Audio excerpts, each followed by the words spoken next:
Jälle lõputu teema konflikt ja arusaamatused. Kui sa vaatad algusest peale, Vedadest näiteks räägitakse algne isiksus, Krishna ja tema kõige armastatu siis lemmik ja Radharani algne siis esimene naise elosolend, alastus, emaenergia, Ladiinis Shakti, armastuse kehastus, tingimustatu omakuse püüdmatu armastuse kehastus. Ja kui sa vaatad nende vahelisi suhted, need liilasi kirjeldatakse, siis huvitav, et seal on ka konflikt sees. Et üks kord Krishna ütleb Radharanile, et sinu nägu on sama kaunis särav kui kuu. Sa minu kuu näoline. Ja Radharani nagu, mida? Kas mu nägu on siis plekiline või? Sest kuu on ju plekiline. Juba nagu, et mäng saaks toimida, eks juba on väike konflikt sisse kirjutatud.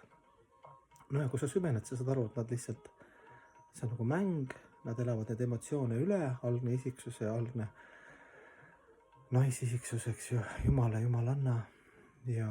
Aga et see mäng oleks mitmekesine, siis nad on puhtas omakuse püüdmatuses ja üksteise teenimise meeleolus. Aga et see oleks nagu vägevam, siis Yoga Maia, jumala sisemine energia, siis tema tekitab neid mänge, neid emotsionaalseid erinevad värve.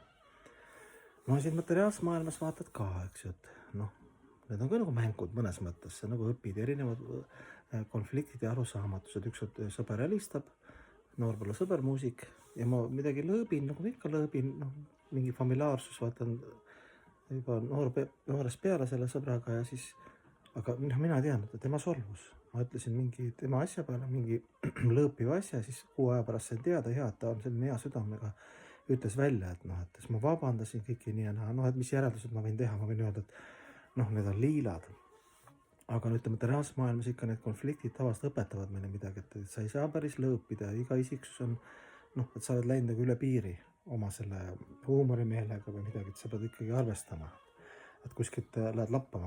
Muidugi ma vabandasin kõik läks hästi, eks ju, sel puhul, kuna tema on ka selline rahulik ja andestav isiksus.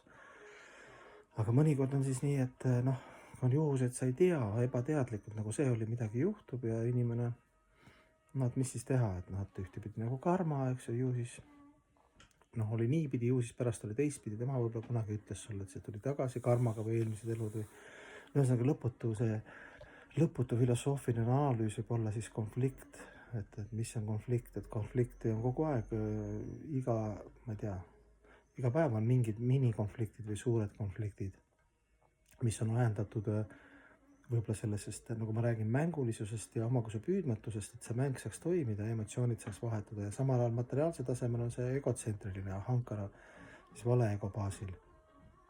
Et kõik läheb minuga konflikti, mis ei lähe kokku minu hetke kehalise kontseptsiooni ja mõistuse maailma laba nautimisega, eks ju, et see on kohe vaenlane, kui ta minu elu kontseptsiooni või mind ei teeni või mind ei ülista või minuga koostööd ei tee ja ei ole nõus või töötab vastu või kuidas ta töötab, mulle võib-olla ei meeldi tema stiil. Et siis on ka nagu konflikt, eks ju. See on nagu teises kategoorias, konflikt ja arusaamatus. Et eks elus on nagu 2 värvi, materiaalne ja vaimne.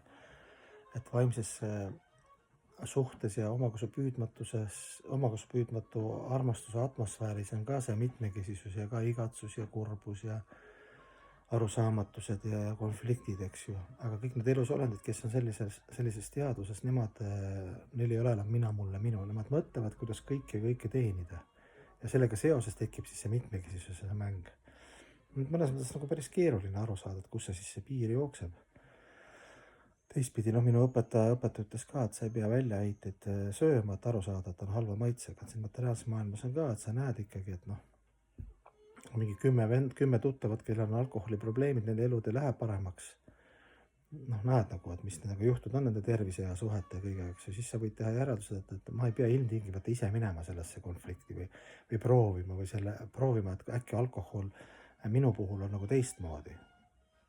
10 venda või 10 tuttavat või 100 tuttavat sul alkoholiga on nii palju kogemusi, et pole mõtet nagu mängida.